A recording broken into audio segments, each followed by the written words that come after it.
Hello, my name's Matthew, and in this Instructable I'm going to be showing you how to create this really awesome looking LED shard light. So let's begin. To create this shard light you'll need the following materials: a piece of 12mm thick MDF, a 12 by 12 cm square of 1mm thick hardwood that looks nice. You'll also need a sheet of veneer and an LED strip, a link to which you can find in the description. You will also need two pieces of plexiglass that have been broken in an interesting way. Mine are leftovers from another build where I had to trim a larger piece down and didn't do it properly, resulting in the shard-like shape. Lastly, you'll need a 12-volt power source, like a DC adapter, with its connector chopped off. You'll also need two short pieces of wire and a decent length of thin 2-core wire. A cable from an old set of headphones is perfect for this. You will also need the following tools. While they're not pictured, you do need an iron and some fine sandpaper, as well as a fine-toothed saw, a fine knife, a metal ruler, a pencil and a right-angle ruler, a clamp, some wood glue and a brush to apply it with, and also some silicone-based glue, though a glue gun will also be suitable. You'll also need a soldering iron and solder, wire strippers and some scissors, a drill with a small bit, and lastly some finishing oil. So the first thing to do is to draw a diagonal line which divides your piece of hardwood in two. From this line, draw two parallel lines 2.5 cm from the middle line. Use a fine saw to cut down those outer two lines, and you should end up with a shape like this. Give it a light sand to remove any jaggies. Now place your hardwood shape onto your piece of MDF and line it up with the corner. Use a pencil to mark the obtuse angles of the hardwood onto the MDF. Now use your right angle ruler to draw a square using those marks and divide the square diagonally. Cut out the square and then cut it in half along the diagonal line so that you have two triangular pieces. These pieces form the base supports. Now position your plexiglass pieces on your hardwood shape and decide where you'd like them. Once you've decided, use a fine knife or a pencil to trace their positions. Now it's time to score along your traces using the fine knife.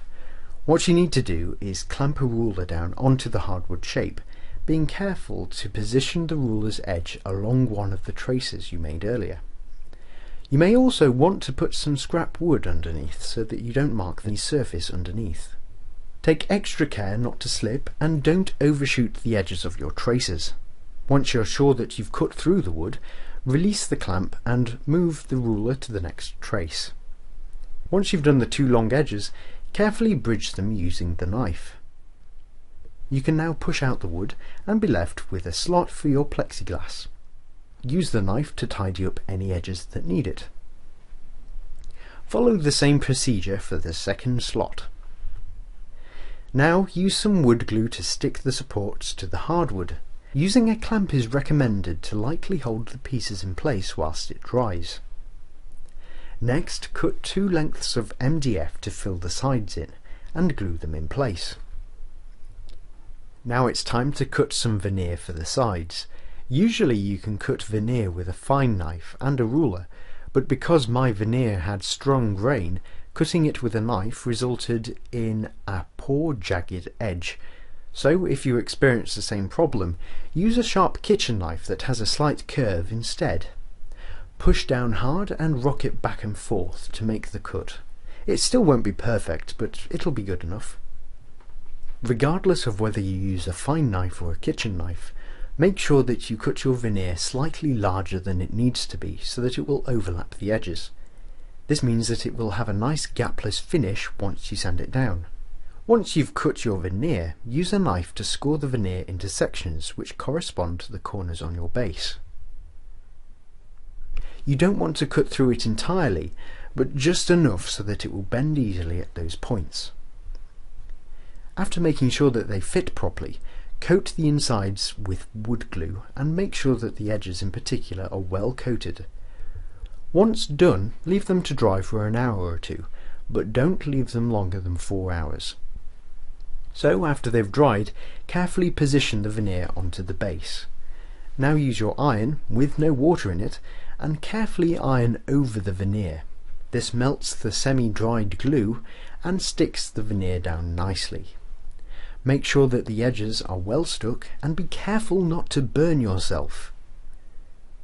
Leave it to cool down and then sand down any overlapping pieces using some fine sandpaper like P150. Always sand along the edge in the direction of the veneer, never across it, so that you don't accidentally pull it away from the wood.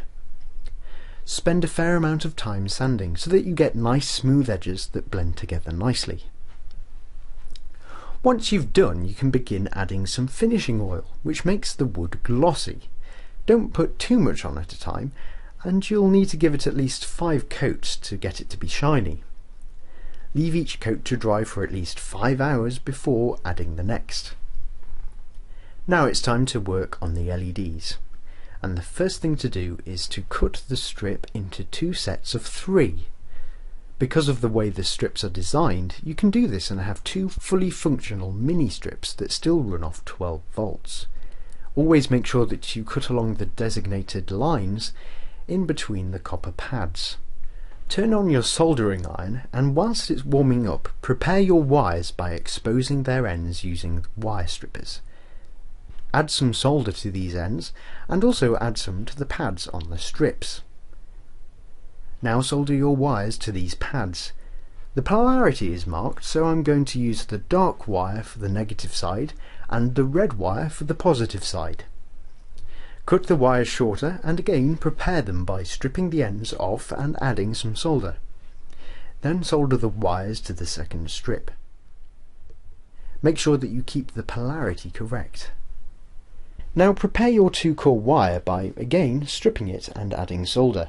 This can now be soldered to one of the 2 strips. Take note of the polarity for later, so in my case I have to remember that yellow is positive and white is negative. Check that they work by connecting them to a 12-volt power source, which in my case is the 12-volt adapter with its end chopped off. Now it's time to glue them to the bottom of the shards, so find a way of supporting the shards in an upright position. I used some holding clips cushioned with some tissue paper so that they don't mark the shards. Now add some blobs of glue in between each LED. Use glue which has some volume to it and sticks to plastic well. I used a silicone-based glue, but hot melt should work well too. After adding your blobs, place your shards on top and leave to dry. Whilst they're drying, cut 2 short lengths of MDF and glue them inside the base adjacent to the slots. They will provide something for the shards to adhere to later, but make sure that you leave enough room for the LED strips by not making the supports too tall. Drill a small hole at the back of your base for the 2-core wires to be threaded through. Once everything is dry, tie a knot in the wire and thread it through the hole. Then carefully push your shards through the slots. Apply some glue just above the LEDs and squash it against those supports you added earlier. Now it's just a case of carefully making sure that the shards are vertical and leaving them to dry. Using the right angle ruler is a handy way of checking that they're positioned correctly. All you need to do now is hook it up to the 12-volt DC adapter and you have finished and completed it. Well done.